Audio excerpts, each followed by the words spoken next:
दोस्तों, आप सभी लोगों का एयरफोर्स का रिजल्ट आ चुका है, देखा होगा आप लोगों ने। उससे भी बड़ी चीज़ है, सबसे पहली चीज़ कि अगर आज हम बताने वाले हैं कि अग्निवीर अग्निपथ जो स्कीम है इसके फ़ायदे क्या हैं।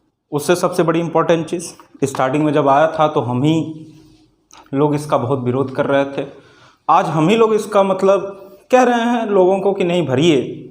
तो आप लोग सोच रहे होंगे, क्योंकि आप लोग सोचवान व्यक्ति हैं, तो ये सोच रहे होंगे कि हम लोग अब क्यों इस पे इतना जोर दे रहे हैं।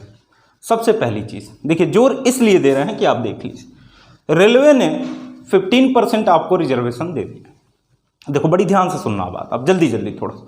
15% रिजर्वेशन का मतलब रेलवे की मान लीजिए अगर वैकेंसी आती है 1 लाख, जैसे अभी ग्रुप डी की जो भर्ती चल रही है 1,03,000, तो उसका 15% का मतलब अग्निवीर को 15,000 वैकेंसी खाली हो जाएगी अग्निवीर के लिए रिजर्व। अब सोचो आप, अगर मोटा मोटे हिसाब से तौर देखें तो हम लोग देखते हैं कि 3,000 एयरफोर्स का बैच जाता है, 2-2,500 नेवी का बैच जाता है, इससे ज़्यादा नहीं जाता, 3,000-2,500 से ज़्यादा नहीं जाता। इसका मतलब अगर 4 साल में 20,000 गए बच्चे, तो अब वैकेंसी कितनी मिल गई? 15,000। वैसे ही वैसे चाहे वो ये पैरामिलिट्री फोर्सेस हमने लिखा है, इसका मतलब सारे पैरामिलिट्री, चाहे वो बीएसएफ हो, सीआईएसएफ हो, आईटीबीपी हो, सीआरपीएफ हो, कोई भी भर्ती हो, जितनी भी पैरामिलिट्री की फोर्सेस की भर्तियां हैं, अब उसके लिए आपको 10% सीटें रिजर्व कर दी गई हैं। तो 10% रिजर्व होने से एक फायदा हुआ है कि 10% सिर्फ अग्निवीर वाले ही होंगे और कोई उसमें नहीं जाएगा। तो इसलिए अब रिजल्ट पे बात कर लेते हैं। एयरफोर्स का रिजल्ट आप लोगों ने देखा होगा। एक्स ग्रुप का रिजल्ट जो है वो गया था 22 नंबर। अब सोचो, अगर एक्स ग्रुप का टोटल रिजल्ट गया था 22 नंबर, कितने में? 70 में। टोटल कितना गया है? 22 नंबर। अगर बात करें 70 में तो लगभग 30% हुआ, क्योंकि ये जो है नॉर्मलाइज स्कोर है। मीन्स नॉर्मलाइजेशन को अगर हटा देना तो ये 20 उस नंबर 19-20 नंबर से ज़्यादा नहीं जाएगा। मान लिया 21 नंबर भी, तब भी आपका क्या है? 30%। इसका मतलब आपको सोचो कितना कम कट ऑफ हो गया। मीन्स 25 में अगर आप 7 नंबर गिरी हालत में, मीन्स जो एग्ज़ाम दिया होगा, जो भी भाई एग्ज़ाम दिया होगा उसका होना पक्का है, उसको कोई रोक ही नहीं सकता। कि मतलब जो एग्ज़ाम दे दिया होगा आपकी बार एक्स ग्रुप के लिए, वाई ग्रुप का तो कट ऑफ थोड़ा सा ज़्यादा गया था, लेकिन जो एक्स ग्रुप में कट ऑफ नहीं क्लियर किया है उसको थोड़ा सा सोचने की ज़रूरत है। क्योंकि 70 में 22 नंबर बहुत आराम से, मैथ में इतने नंबर हम लोगों के आ जाते थे, सिर्फ मैथ में 25 में 22 नंबर मैथ में आ जाते थे हम लोगों को। तो अब आप थोड़ा सा इस पे सीरियस होइए, इसको सीरियसली कंसर्न लेने की जरूरत है। आने वाले टाइम में क्या होगा, बैंक में भी भर्तियां दे दी जाएंगी।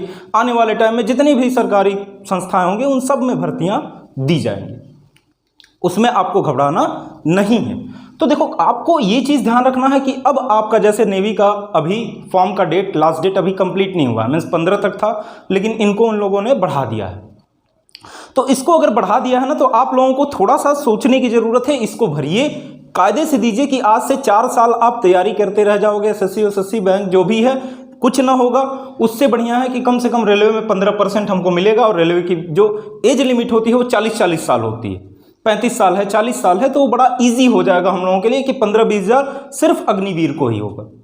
मीन्स अगर अभी ये 2 साल पहले लॉन्च हुआ होता है स्कीम, तो अभी जो अग्निवीर वाले आते, जो अभी जैसे 23 में वैकेंसी आएगी, उनकी जॉब फिक्स थी, कोई दिक्कत ही नहीं था।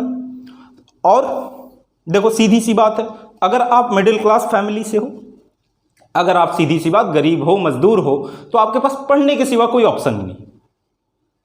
क्योंकि देखो, गरीबी इतनी चंडाल चीज होती है ना कि वो उम्र का लिहाज नहीं करती। अगर आप 17 साल 18 साल की एज में हो, अब हम इसलिए कह रहे हैं कि देखो, हमने भी बहुत नज़दीक से गरीबी देखी है, इतनी नज़दीक से देखी है जितनी नज़दीक से लोग अपनी पत्नी को नहीं देखते। ये मजाक की बात नहीं है। क्यों? क्योंकि मिडिल क्लास फैमिली के लिए 20-25 हज़ार रुपये बहुत होता है। तो आप इसको सीरियसली लो, इतना पढ़ डालो ना, इतना पढ़ डालो चपक के कि नहीं, घबराए नहीं। और बहुत ज़्यादा पढ़ने की ज़रूरत ही नहीं रही। अगर सोच लो कि 70 में 22 नंबर जा रहा है, तो इसका मतलब बहुत ज़्यादा पढ़ने की ज़रूरत आपको है ही नहीं। बस थोड़ा थोड़ा आप पढ़ते जाओ, बस आप 1-2 अटेम्प्ट दो, देखो आपको कोई रोक ही नहीं सकता। तो जितने भी लोग हैं सबसे हम कहेंगे कि कम से कम आप फॉर्म भरिए, कम से कम आप परीक्षा निकालिए, आपको पर्चे का समझ आएगा कि कैसे हमको करना है। कम से कम अगर आपका जिसका हो गया है, हम तो कह रहे हैं कि 50% का हो गया होगा जो लोग दिए हैं, आप जाइए सेकंड साइको में, आप जाइए रनिंग में, आप जाओ मेडिकल में, अपना मेडिकल चेक कराओ, फाइनल मेरिट लिस्ट आ जाए, तब आप सोचो कि नहीं हमको करना है कि नहीं करना है। और 100% हम कह रहे हैं कि आप करोगे, क्योंकि इसका देखो अपॉर्चुनिटी ज़्यादा बढ़िया है कि 100 में से 25 को रोक लेना है, इनको 75 को बाहर करना है। इन 75 को अभी पैरामिलिट्री और इसमें दिया है, रेलवे में दिया है, आने वाले टाइम में इनको सबको एडजस्ट कर लिया जाएगा, क्योंकि आप डिफेंस से ट्रेंड होगे, आपके अंदर सारी स्किल होगी, आपको कहीं छोड़ेंगे नहीं वो लोग। तो आप इस चीज़ को बहुत सीरियसली कंसर्न लो कि नहीं हमको छोड़ना नहीं है। और एक चीज़ जान जाओ, आप किसी से कम नहीं हो। जिसको लगता है अब की कट ऑफ देख के देख ले, अपना नंबर देख ले, उसको देख के पता चल जाएगा कि नहीं हमने मिस्टेक कहाँ किया। अब 25 में 7 नंबर, आप सोच लो कि कितना कम कट ऑफ है। ठीक है, तो इसको थोड़ा सा ध्यान से देखिए आप लोग। बाकी हम लोग मिलेंगे, अभी हम थोड़ा सा बताएंगे आप लोगों को नेक्स्ट वीडियो में कि कैसे हम लोगों को मैथ की स्ट्रेटजी बनानी है, फिर उस पर हम लोग चर्चा करेंगे। ठीक।